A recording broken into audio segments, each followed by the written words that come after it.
kahit na patalikay ng mga naipit dito sa baha, pinipili na lang kasi nila na lumusong at lumangoy sa tubig baha kaysa sa maipit dito sa dilim at muling matulog sa mga bubungan.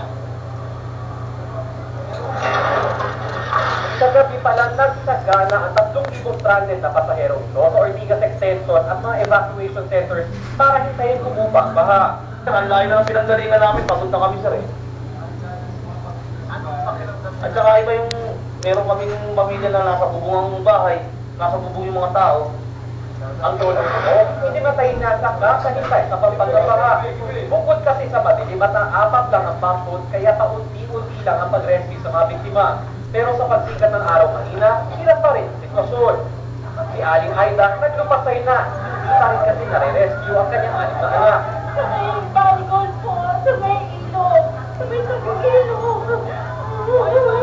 Maraming anak, paliliit. Nawala na tuloy ng pasensya ang iba. Si Eric Capitan, ginawang salbabida ang styrofoam at lalagyan ng tubig. Makalangoy lang at makabili ng pagkain sa nagugutom na pamilya. Wala po kami kasing pakain eh. Kailangan namin makabili ng pagkain kasi makasama namin na inom po sa loob. Wala po kasi mabilhan dun eh.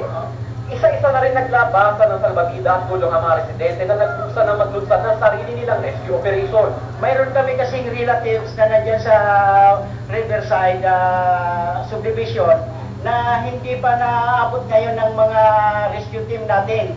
Kaya kami na ang gagawa ng nag-initiate na kami ng aming sarili para ma-rescue sila. May ilang naglampitin pa sa kable ng kuryente. Pero dahil na rin sa pagpupumilit lumangoy, marami ang nawalan ng malay at muntikan pa malunod. Kinumpirma naman ng Pasig Police ang isang nasawi dahil sa pagkalunod.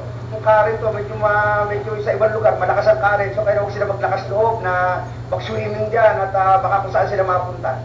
Sa kabila naman ng mababala, nanaigang lakas na loob sa mga residente sa kagustuang maisalba hindi ang sarili, kundi lalo ang mga mahal sa buhay.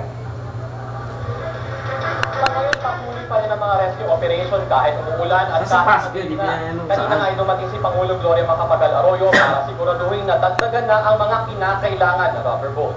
Then, Salamat, Nico Bawa.